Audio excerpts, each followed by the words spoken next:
Welcome to the Cyber Business Podcast, where we feature top founders and entrepreneurs and share their inspiring stories. Now, let's get started with the show.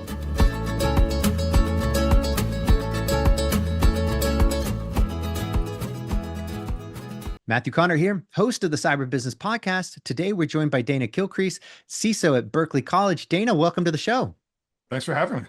Thanks for being on. Before we get too far in, a quick word from our sponsors. This episode is brought to you by cyberlinks.com. That's cyberlynx.com. Do you know if a hacker's in your system? Most people and most companies don't until it's too late and the hacker's already done damage. A hacker's job is to bypass your security, so companies need a way of knowing when someone's gotten past theirs. That's where Cyberlinks comes in. We've partnered with the best companies in the world to be able to provide our clients with the best solutions at the best prices. So whether it's managed SIEM, SOC, EDR, MDR, XDR, you name it, we'll help you find the best solution at the best price. Find out more at cyberlinks.com. That's cyberlynx.com. And now back to our show. Dana, for those who aren't familiar, can you tell us about Berkeley College and your role there as CISO? Sure. So Berkeley College is kind of a multi-headed entity, right? We have the core business of the college, but we also have, different operations. We manage a sister school for English as a second language. We have, partnerships with other universities, some in China right now that we're working with. We also have, some smaller subsidiaries that we manage throughout the larger company. I've been with the college for about 14 years now, working my way up from originally as a desktop technician, then through the programming area, before moving into information security, where I transferred into leadership roles until I landed in my current spot, where I've been for a little over 2 years now. That's fantastic. I mean, congratulations on that. I would love hearing those stories of, help desk to CISO. That's a cool transition, and in the same organization. So that's good stuff. So let me ask you. So as the CISO at Berkeley College, there, I think the topic du jour is of course AI, and I think one of the things that I think is really fascinating is AI and its effects or ramifications on college, on higher education. What are you seeing currently? Where do you see this going? Is this something that's going to be adopted, and kind of helped? Is it transformative? What are you seeing, and what do you think? So it's interesting, right? We are looking at this from a couple of different perspectives. From the technology side, it's pretty similar to any other business as far as DLP concerns and things of that nature. How are we going to bring in this technology, implement it in a way that's safe? It's not going to knock us out of, our regulatory compliance across the board, those types of issues, right? But then on the academic side, we've, from a technology side, we've been cautious to partner with the academic community, right? To work alongside them, hear their concerns, and try to figure out exactly how this technology is going to fit into the entire higher education paradigm, right? Like, what is about to happen here? And that is everything from how are courses going to be created to how are we teaching the students, and how are we going to bring in this technology in a way that will be safe for the students to use without being so restrictive that it would prevent them from using it in a way that they're going to be expected to, on the other side of graduation. The entire purpose of our degree programs is to prepare students for the real world. And, 4 years from now, when they graduate, AI is going to be a massive part of that world. So there's a lot of different aspects that we've been working on. Yeah, no, I think that's a really great point, because on the one hand, I think the initial knee-jerk reaction to AI in academics was, whoa, it's cheating. You can't, no, right? It shouldn't be helping you write your papers. It shouldn't be helping you, research. No, right? And I get that.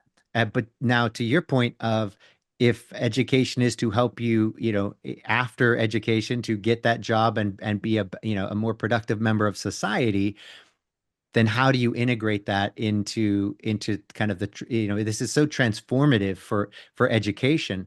I think much more so than, calculators were, for math, right? And now, how do you go about that?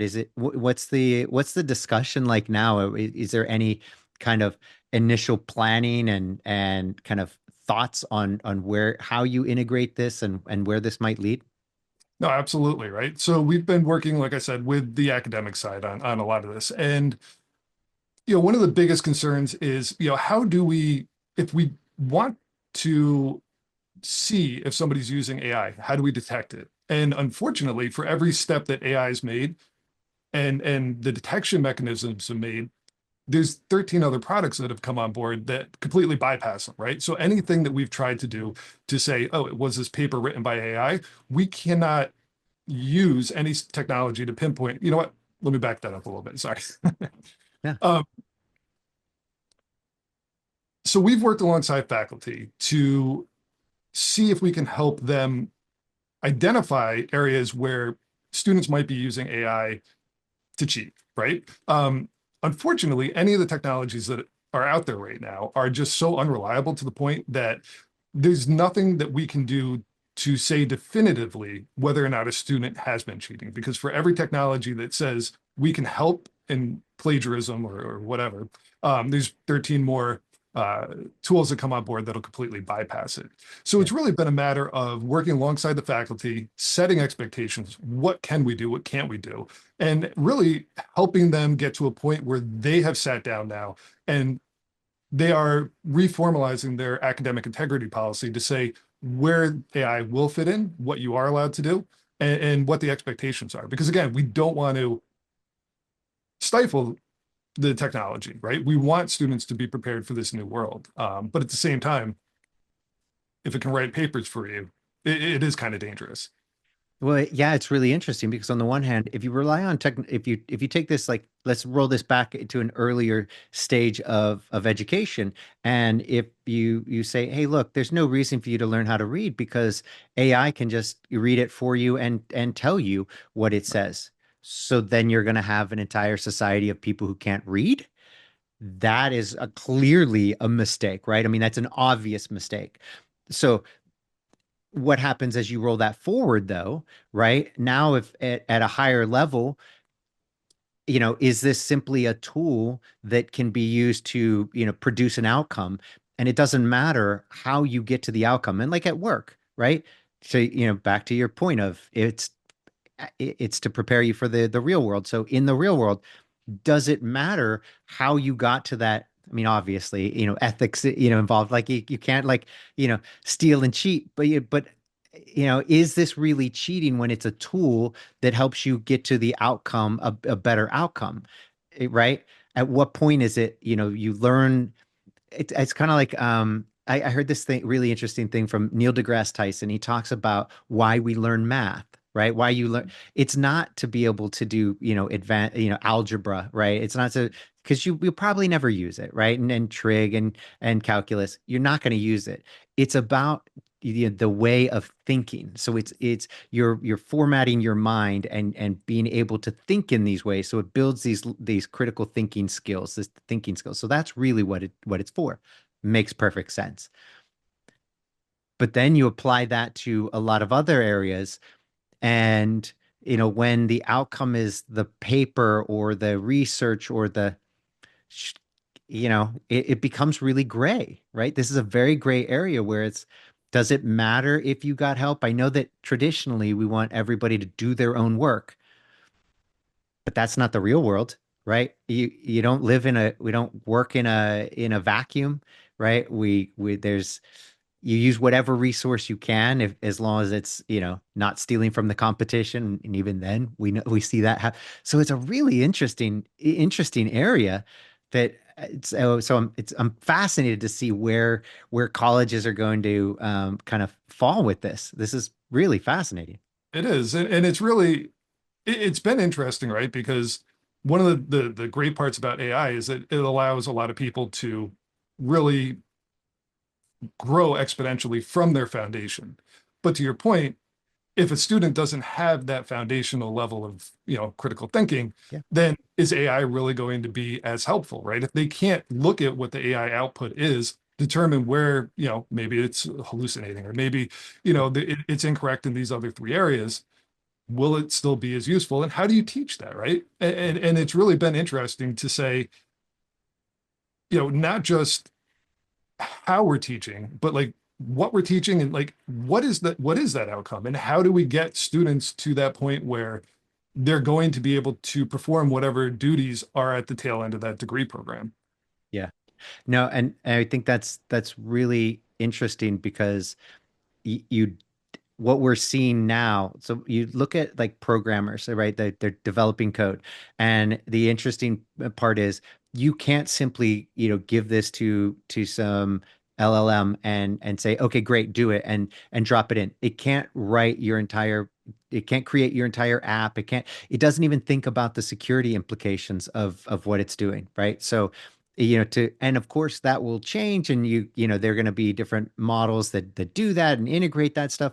But right now, that's not the case. So when you go, it is about being able to understand enough of what the task is, understand enough of the technology, what you're trying to do, have that, foundational knowledge of what good code is and how you write it, to then be able to say, hey, maybe you're basically treating the AI like an intern, or a coworker whose work you've got to check because you're not sure how good they are. And you say, hey, I need you to do this very specific task. Great. Oh, good job. Or, hey, I'm really stumped on this. What do you think? And it's like, oh, have you tried this?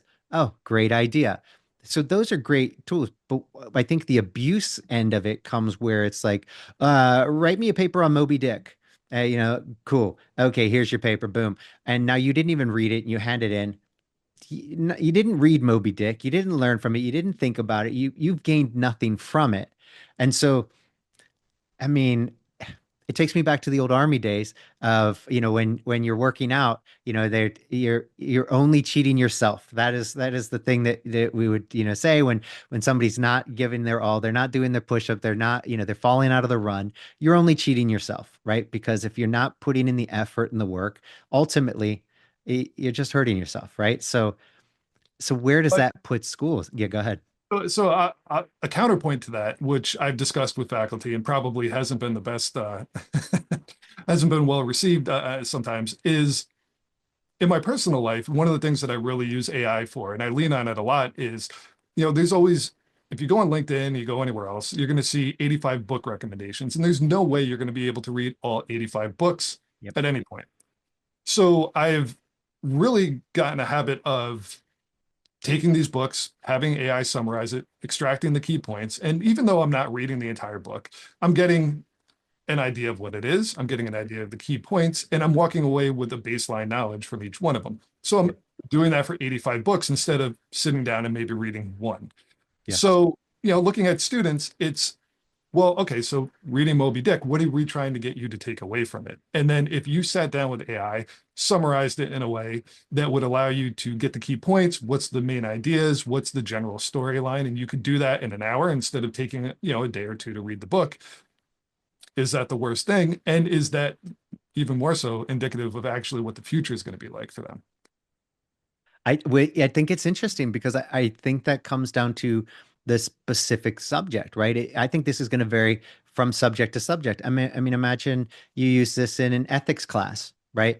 Okay, break down these ideas. Great, but at some point you're going to have to internalize that, the concepts, right? You're not just going to be able to. The goal of that class isn't to hand in a paper that summarizes stuff. It's to internalize these ethical questions and grapple with them, and come to your own conclusions about what this means to you personally. So I think that's a really clear one where ChatGPT, I don't think people would even really go to, right? Because and so does it lend itself to kind of filtering out where we've traditionally been like, you definitely have to read this, read that. And I think English lit is a little different too, right? But maybe when it comes to some of the sciences, right? You've Mhm. got to know certain things, and you've got, so ChatGPT can help you with that. Or let's go back to computer science. You're struggling with some code. ChatGPT can help you with that. Oh, you missed this. You've got this syntax error right here. Back before Google, I would struggle for hours and hours, if not days sometimes, on code, and it was ridiculously slow. Mhm. Now if there's boop, drop it in. Oh, you missed this, or you and it's fantastic and it's super fast. So is this something where it's more of a we have to start looking at how this technology affects each class, and some are going to lend themselves to being heavily reliant on AI because we want our let's say our computer scientists to one know the foundation of computer science, but two to be able to leverage the hell out of the technology to be a better, faster, more productive individual, whereas English lit, you're only cheating yourself by not reading the book. Is this kind of the is this the nuanced approach that schools are looking at, or is it more of a I think this is as this university, this is our position. You're not, how's that playing out? Well, it's tough, right? Because how do you really gauge if someone understands everything, right? And it's traditionally been through you write a paper, you come up with a thesis, you write a paper, you hand it in, it's evaluated by a teacher, and that's really what the entire paradigm has been, forever. So now that that's something that can be easily cheated, what do you do? And I think that's really the question that academics is grappling with it right now. How do we a teach these subjects in a way that the students will retain the information after they graduate, and B, how do we evaluate that knowledge? And it's been interesting to sit in these conversations, but it's also been nice to be the technology side of it and be able to sit back a little bit and not necessarily be ultimately responsible for figuring that part of it out. We can facilitate the technology needs for it, but that's obviously not something that information security or IT is going to be the sole decision maker on. Fair enough, and I love it. That's absolutely fantastic.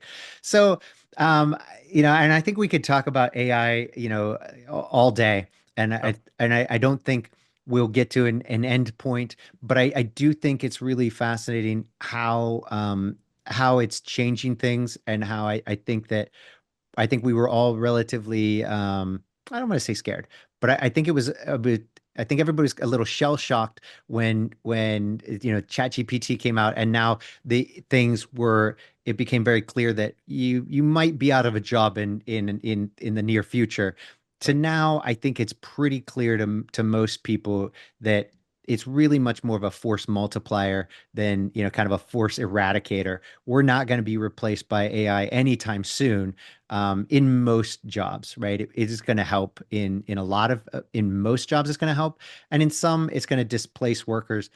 But I think that what we're seeing, just like what we saw with the advent of computers and the internet, it's creating far more jobs, and it's going to continue to do that and allow people to be far more intelligent, productive, and useful for organizations than we were before. But I'm curious what your take on that is, or if you see it, that not so much. I think we're going to be out of a job in 6 months. No, I completely agree, right? And I was definitely one of the people who, when it came out, saw it as this generational shift. To be fair, I have used AI to improve basically every portion of my life, from, not just from my professional side, but also personal, my exercise routines, what I eat. To be honest, I'm in the best shape of my life right now because of AI. So Nice. with that said, though, it raised the baseline for me. And it really took all levels of my life and it raised that baseline. But it is something that, like you said, I think it is going to be something that will be a force multiplier instead of a force eradicator.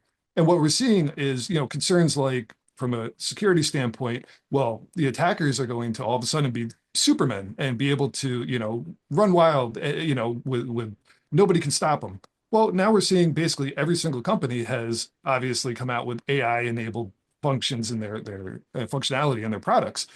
And so you're seeing a little bit of an arms race between the two, the attackers and the defenders. But situations like that are pretty much, I think, what we're going to end up seeing. Everything's going to be raised. And I don't think necessarily one side of anything is going to outweigh the other. Yeah, I would like to think that we I think there's the potential that the good guys could, ultimately crush the bad guys, because that's where all the, because there's there is the possibility that we could get the upper hand in the use of technology and if we were to say if people were to stop or we made it illegal to pay ransoms, and I know it's a little more nuanced than that because sometimes that when it just a little bit, right, it would be great, but when you pour billions and billions of dollars into a criminal industry, you create a very powerful criminal industry, and that's what's happened, with the advent of ransomware, and now it's kind of bleeding over into so many others, and now they're AI powered. So it'll be interesting. I do think it's a bit of an arms race, and as we get better, they get better, and it's just going to keep being like that. It'll be a perpetual game of cat and mouse. But I do want to talk about how you used AI for your health. What tell us about this. I mean, like I said, I've used it for every part of my health. I've always tried to stay in shape, but I really have used AI to fine tune my exercise routine, to match my diet and my macros and cycle them throughout, my exercise routine. Going back and forth, maybe I'm a little bit, injured on one side or the other, getting compensating exercises to work through those without having to totally stop exercising. Yeah, and it's been phenomenal. And just even being able to get recipes for dinner every night, which I do, and it walks me through it. Before AI, I've said this a million times, in separate conversations, I never cooked. I always relied on the wife for that, and that was just something she always did. I jumped into it, and I've taken over the kitchen. She hasn't cooked a single dinner in over a year and a half now. Really? So yeah. And before that, I honestly did not know the difference between a teaspoon and a tablespoon because I had never had to do that. But again, having AI and being that, raising that baseline for me has really helped get me to a point where, I feel like I can take on anything, whether it's working around the house, whether it's, cooking, a new meal for the first time, whether it's being a better parent to the kids or anything like that, it's just been so helpful in removing that barrier of fear that people might have Yeah. in doing anything. Wow. That is fantastic. I don't think I've talked to anybody who has had, say, that much of a personal transformation with AI. You're really using it as your kind of uh wow. Like your personal trainer, your personal chef, your personal coach. That's Mhm. fantastic. So back on the exercise, you're kind of using it as you start almost as a physical therapist too. So as you start getting an injury, you're like, hey, this is hurting, and it's telling you how to, what stretches and what exercise to use to compensate. Really? So I'll take it even a step further. About 3 years ago, I herniated a disc in my back by working out. And at the time, my healthcare provider had just gone through an acquisition, and there was a huge upheaval. And the doctors there, most of them retired, et cetera, et cetera. I lost all my primary care physicians, and I was left with a herniated disc and really nobody to help walk me through it. Wow. Thank God, ChatGPT came online right about that time, and I was able to leverage that to speak to the doctors there, to get the medication I needed, to get the help that I needed, to walk me through everything, and then to, instead of going through physical therapy, I used it to build out a physical therapy routine for myself that allowed me to get better, to the point where I avoided surgery, which the doctors had all recommended I get it, and get back to being healthy. Wow. Yeah. That is spectacular. Okay, well, if that isn't a good testimony for AI, I don't know what is. That's incredible. Wow, congratulations. But just goes to show you the power of AI when it's applied properly. Um, that's impressive. Okay. So, okay, let's shift gears a little bit. I love hearing people's origin stories, how you got into tech, what inspired you and how you went from, kind of zero to hero, how you got, your rise to the top. So can you tell us your story? Sure. So I actually got into tech later on in life. I did not do the traditional route of college into tech in my early 20s. At that time, I was actually pursuing music, and I was working as an audio engineer, and I took a school that put you in a recording studio, and I was working out of a recording studio in Times Square at the time. Um, Obviously, that's not necessarily the thing you jump into and can support yourself immediately. So I took on a separate uh, day job, if you will, at Berkeley College doing desktop support. Eventually hitting a crossroads between, do I want to pursue IT or do I want to continue working in the music industry? And just being kind of a creature of comfort in a lot of ways and looking towards the future, I wanted a certain amount of stability. I chose IT. I did desktop support and worked there for a couple of years before transitioning into programming, as an iPhone developer from college. I started developing in-house applications, which, going back to some of your earlier points, I remember the days of doing garbage collection with Objective-C before they switched over to Swift, and Yeah. and just thinking about how far it's come to this point is just mind-blowing. But back to the point, yeah, so I did that for a number of years, taking on enterprise application development, working to bring on our SharePoint environment when we switched over to Office 365, and really bringing a lot of our legacy applications into the modern era. Then from there, it was, just kind of hitting that career point where you say, what am I going to do for the next 20 years? And I was lucky enough to have somebody who was there at the time as our information security manager, who was able to mentor me and get me from A to B, and help me make that transition. And I was able to move into an information security position at the college and then work my way from there into, higher and higher levels where I am now. So like you said, not traditional by any means, but it's worked for me. No, that I think that's fantastic, and it's really funny how how it is. Everybody seems to have a very non-traditional path in technology. I'm not sure there is a traditional path Right. in technology at this point. We have this idea, but seems nobody takes it. Everybody's got a new unique route to success there. So that's fantastic. I did want to ask, and I know we'd already talked about AI, but I did want to ask where you see it playing out, in your role there as CISO, right? Is this something where you're seeing, it being very, very useful from the CISO's perspective, something that, has made your life easier?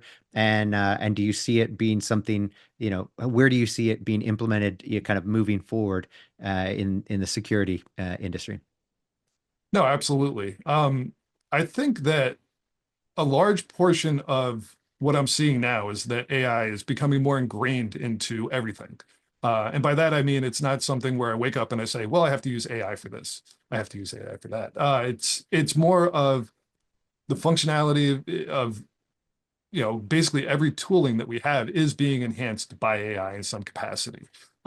Personally, from a strategic level, I'm able to obviously leverage it for writing emails, for, breaking down news stories quickly, but, things of that nature. And really a lot of the mundane tasks, even booking travel and things of that nature, it makes significantly easier. But also at Berkeley, I manage the security operations through IT, right? So I don't have a security team under me. We have a managed, 24/7 SOC that we employ, but also we have our IT resources that I lean on to take care of the various security tasks that come in. And I'm able to use AI to, from a CISO level, really be able to, instead of just getting things on my plate and dishing them out, being able to really contextualize them and prioritize them across the board and be able to give them to people, in any role. And so they'll be able to digest it and mitigate, issues a lot quicker. Yeah, no, and yeah, I think you're clearly really good at that. I mean, you've applied in your personal life, and it makes sense that, obviously it's going to have, great kind of advantages and benefits in your business life as well. So that's fantastic. I mean, it's funny how I don't think that, from what you're saying, there isn't really an area of your life that it hasn't kind of enhanced, right? Absolutely. 100% across the board. And it is one of those things, again, I always attributed my success in learning new technologies, whether it was iPhone programming or anything else, to just being a very good Googler. And that was always what I did. And I was able to find the information that I needed online efficiently in ways that maybe other people weren't able to at the time. And being able to transition that into ChatGPT is just a natural leap Yeah. in a lot of ways. I'm kind of curious. So you look at, if as you look back to older generations, who didn't have technology, well, at least kind of, computer technology readily available, and then they had to learn, they were learning how to type at an older, at a later age, and they were learning how to use the internet at a later age. And you see a lot of, senior citizens now, and in the late boomer generation kind of struggle with technology, and you see a lot of elder fraud, right? Where the bad actors are targeting senior citizens and scamming them from, and they're an easier target. So I'm kind of curious your take on, what that means for the next generations. Like, I think our generation, we grew up, with technology, with the computers, and then internet. And the generations before us, they only knew a world where it was always connected and they always had internet. And now there are kids being born who will only know a world with AI. So as we get older and enter those, those years, do you think that it's going to be, because I think there's this natural desire as people get, older, for things to stay the same, and technology is only getting faster, right? So if you could rewind 100 years ago, people could easily be, stuck in their ways, for decades. And I think we saw, our parents' generation, you struggle with that, trying to be stuck in their ways, and yet technology kept changing, and a lot of them fell behind. Some of them, kept up. But I'm not sure how many were really kind of masters of that. I'm sure there are some who are still, like, deep in it, and they're probably, those 80-year-olds who are still, working, and they're really good but I think those are the kind of the outliers.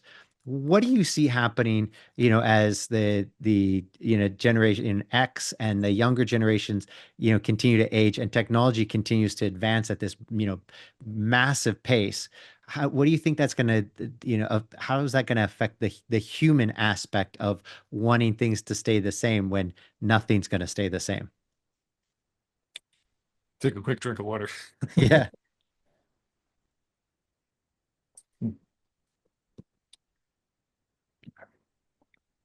So I'm lucky enough to see this kind of on both ends, right? I have parents and I have young kids. From my parents' generation, I will say that one of the main differences that we're seeing in the shift now is that the technology is a lot more intuitive, where by that I mean I can show my mother, hey, here's ChatGPT. Well, how do I use it? Well, here, press this button, talk to it, and it will walk you through everything you need to know. Take a picture of something, it'll explain it to you. Anything that she needs to know, she can very easily get through ChatGPT at this point. And really at that point, it's off to the races, and they can do whatever they want with it.